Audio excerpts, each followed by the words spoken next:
Kenalkan, aku Anissa Putri, perwakilan dari kelompok 1 Praktik Diplomasi, akan membahas mengenai apa itu representasi. Nah, apa sih pengertian dari representasi?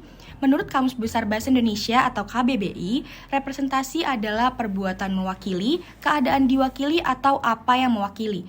Secara singkat, representasi adalah perwakilan yang dimana dapat berupa perbuatan, keadaan, atau apapun yang bersifat mewakili di suatu negara.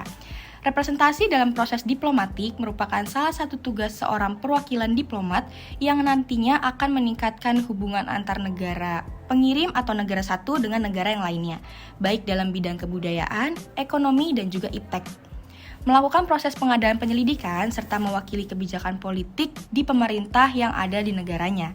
Selain itu, representatif juga dapat menelaah di setiap peristiwa yang terjadi di negara satu dan juga mungkin bisa mempengaruhi kepentingan di negara yang lainnya ataupun di negaranya sendiri. Selain itu, representatif juga mengadakan perundingan, baik dengan negara di mana dia diakreditasi atau ditempatkan dan juga di negara lainnya. Representatif juga merupakan seseorang yang dapat melindungi suatu pribadi dan juga harta benda, juga kepentingan warga negaranya yang tinggal di luar negeri di mana seorang representatif ditempatkan.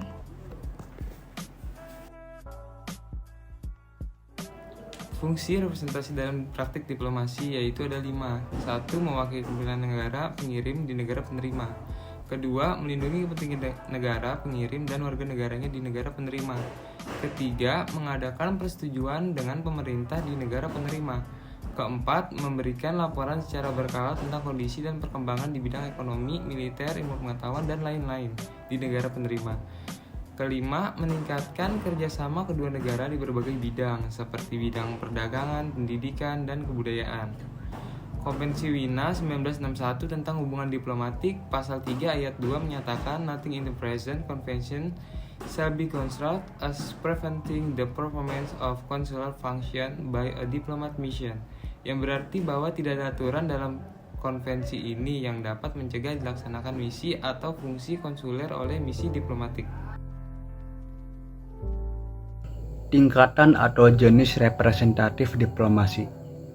Dalam Kongres Aix-la-Chapelle tahun 1818, para negara melakukan klasifikasi dan tata urutan keutamaan perutusan diplomatik para negara.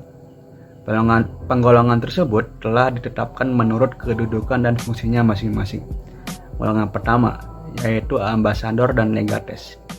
Golongan pertama ini merupakan penggolongan pertama dalam wakil-wakil diplomatik, dan mereka ini adalah para wakil dari negara-negara yang sepenuhnya sudah berdaulat. Mereka diangkat sebagai duta besar dari negaranya masing-masing. Sedangkan wakil yang diangkat oleh Pop disebut dengan legates. Golongan kedua, minister plenipotentiary dan envoys extraordinary. Keduanya merupakan wakil diplomatik tingkat kedua, dan jika dibandingkan dengan golongan pertama, mereka menikmati kekebalan dan keistimewaan diplomatik yang agak berkurang. Golongan ketiga, minister resident. Golongan ketiga ini yang ditambahkan dalam Kongres Aix-la-Chapelle tahun 1818 dan dalam Konvensi Wina tahun 1961, golongan ini tidak lagi dimasukkan. Golongan keempat, charge d'affaires.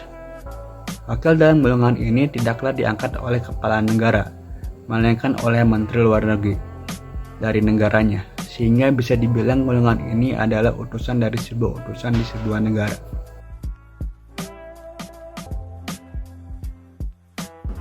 Selanjutnya, aku akan membahas tentang hak istimewa dan perlindungan hukum terhadap representatif diplomasi.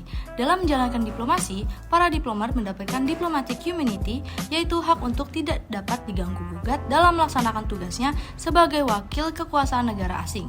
Hak untuk tidak diganggu-gugat adalah mutlak diperlukan untuk melaksanakan fungsi perwakilan diplomatik secara layak. Berikut adalah hak kekebalan dan istimewa diplomatik sesuai dengan VCLT 1961. Yang pertama, ada kekebalan diri pribadi. Yang kedua, kekebalan yuridiksional. Yang ketiga, kekebalan dari kewajiban menjadi saksi. Yang keempat, kekebalan kantor perwakilan dan tempat kediaman. Yang kelima, kekebalan korespondensi. Yang keenam, kekebalan dan keistimewaan diplomatik di negara ketiga. Yang ketujuh, pembebasan terhadap pajak dan bea cukai. Di tingkat internasional, Konvensi Wiener tentang hubungan diplomatik tahun 1961 memberikan perlindungan hukum terhadap representatif diplomasi. Konvensi Wiener tentang hubungan diplomatik memberikan kekebalan terhadap tindakan hukum dan administratif oleh negara penerima dan menjamin kebebasan dalam melaksanakan tugas-tugas diplomatik.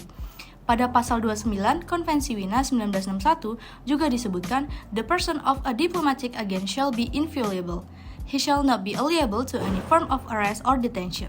The receiving state shall treat him with due respect and shall take all the appropriate steps to prevent any attack on his person, freedom, or dignity." Di tingkat nasional, perlindungan hukum terhadap representatif diplomasi diatur dalam undang-undang dan regulasi negara yang bersangkutan. Misalnya di Indonesia, perlindungan hukum terhadap representatif diplomasi diatur dalam Undang-Undang Nomor 24 Tahun 2000 tentang Perwakilan Republik Indonesia di Luar Negeri dan Kepulauan RI dan Peraturan Pemerintahan Nomor 14 Tahun 2010 tentang Penugasan Pegawai Negeri Sipil di Luar Negeri. Perlindungan hukum terhadap representatif diplomatik sangat penting untuk menjaga hubungan baik antara negara-negara dan organisasi internasional serta untuk memfasilitasi tugas-tugas diplomatik yang penting bagi kepentingan nasional suatu negara.